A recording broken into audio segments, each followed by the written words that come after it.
Hi guys, welcome to Opportunity Nanny. Before we start, I just want to tell you guys that I've listened to you.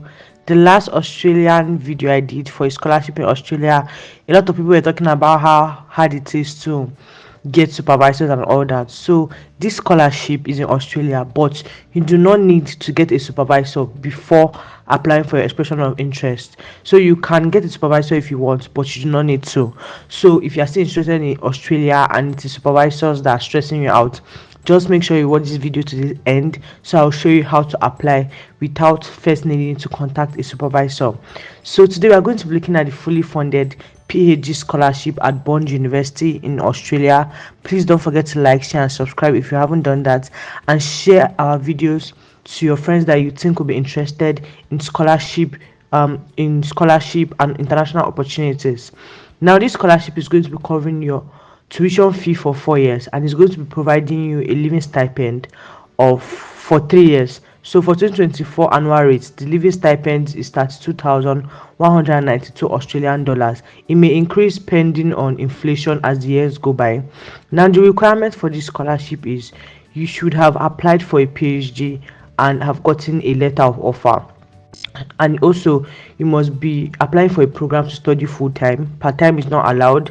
They said that if you have previously applied for a higher degree scholarship at Bond University and you were not successful, you only have the opportunity to apply for one more application. And if you now apply for that one more and you're not also successful, then you cannot more apply for any other future rounds. So if you have applied for a higher degree by research scholarship before at this particular university twice and it has been unsuccessful, then you're not eligible. Now you need the following documents to apply for this scholarship. You need your research project proposal, your academic transcripts, your CV, including any research publication or conference presentation you may have. If you have any prize or award certificate, you can include it there. You also need 2 referee reports. So let's go to the scholarship website to see how to apply. Don't forget to hit that subscribe button, like this video and share. Thank you guys. So guys, this is the Bond University Postgraduate Research Scholarship. I always advise that you read all the details of the scholarship, because my video is just to provide you with a quick overview of how to apply. And if you want to really apply for a scholarship, it's always important to read what the scholarship covers, and there are a lot of information that I will not have time to include in a video. So please make sure that you read at least the details of the scholarship.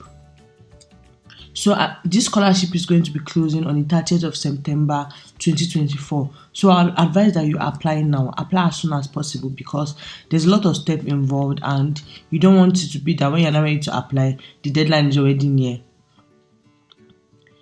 Now I already showed you whether you're eligible for the scholarship and all that. Now how to apply. I'm going to be showing you how to apply for a program. You have to first get an offer letter for a doctoral program. So you have to apply for a PhD first and get an offer letter before you can now quickly apply for the scholarship before the deadline. Now some applications for admission can take up to 6 to 10 weeks to complete. So ensure that you allow sufficient time to process your application. Unfortunately, I think you just have about 4 weeks or so left to apply, but please still make sure that you apply as soon as possible, so that some departments can answer you on time. So just apply as soon as possible so you can get everything done. So let's click on the how to apply page to see how to apply for this program. Once you click on the how to apply page, you are going to be taken to this. Now in this place, let's just scroll down. This is the HGR application timeline. So what you're first going to do is that you're going to choose a topic that you want to carry out during your PhD program. Guys, I apologize. I know I keep saying that I'm going to drop the video for how to create a research proposal. Please, it's still coming. I don't know why I'm wasting time with it, but I'm going to drop it as soon as I can. Now you're going to prepare a research proposal, and you're going to you don't need the research proposal before you do your expression of interest, but you need to have an idea of what you want to work on. Do you understand? So your first step is to provide a chosen topic, and you submit an expression of interest using the university's online application form. Now the application form, you answer information about yourself, your academic history, and your suitability to undertake the chosen program. You also have to prepare a 250 to 500 word description outlining your proposed research topic. Then you can now do the application. But the first thing first is you'll be invited to apply if your expression of interest has been received and has been approved. Now, these are the supporting documents for your application, right? You can just check that out, but we are first looking at the expression of interest. But please make sure you check out the proof of English language proficiency if English is not your first language. But if English is your first language, then you don't have to worry about that. So they already showed you how to prepare a research project proposal. Please make sure you read it and just follow their steps for how to prepare a proposal. And if you want to download it, for example, if you're applying to the Bond Business School, once you click here, it's going to take you to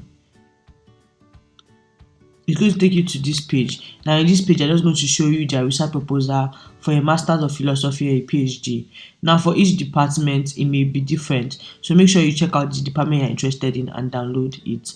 Now for those in Faculty of Health Sciences and Medicine admission, in your research proposal, you may need to include the budget information and budget template, and they've already provided it here below. So you can download it and also follow the format and add it. Now, for the supervisory team, as I've said before, finding the right supervisor is important for you. But here, you are actually encouraged to look for supervisor to discuss your research interest with, but you do not need to find a supervisor before you can submit. So what you do is that once you submit your expression of interest, they are going to match your research topic with the supervisor. So if there's anybody that is willing to supervise you, you can go ahead, and if there's anybody that is willing to supervise you, then they're going to invite you to come and apply. But let me show you something. Even though you don't have to reach out to a supervisor, I'll always advise that depending on the faculty you're interested in, you go and check out faculty members there and look at research interests that they have, so that you can create your research proposal to match similar interests with them.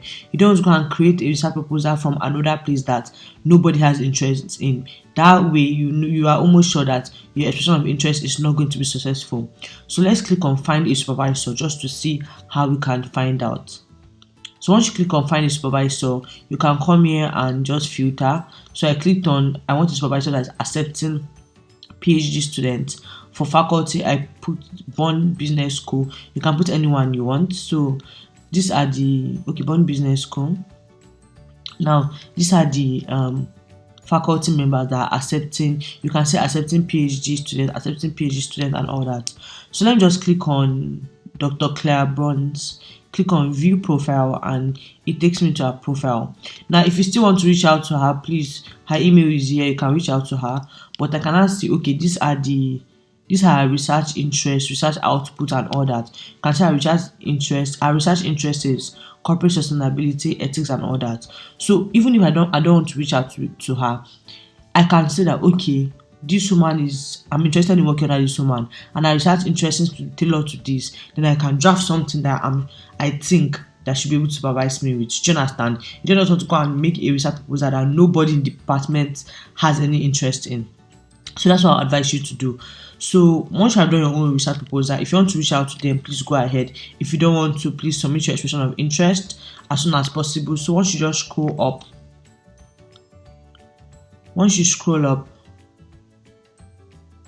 you're going to be clicking on the university online application form. Once you click on it, it's going to take you to this page. Now in this page, you are just going to register. Click on register, answer all the information there, and then you can submit your expression of interest. Please do it as soon as possible. I'm going to make I'm dropping this video. I advise that if you already have a research proposal, you can just submit it if you're interested in this Bond University, because the deadline is 30th September, and you want to give them at least a good head start so that they can approve your expression of interest and get back to you. Don't forget to like, share, and subscribe. Bye guys. If you have any question, let me know in the comment section below.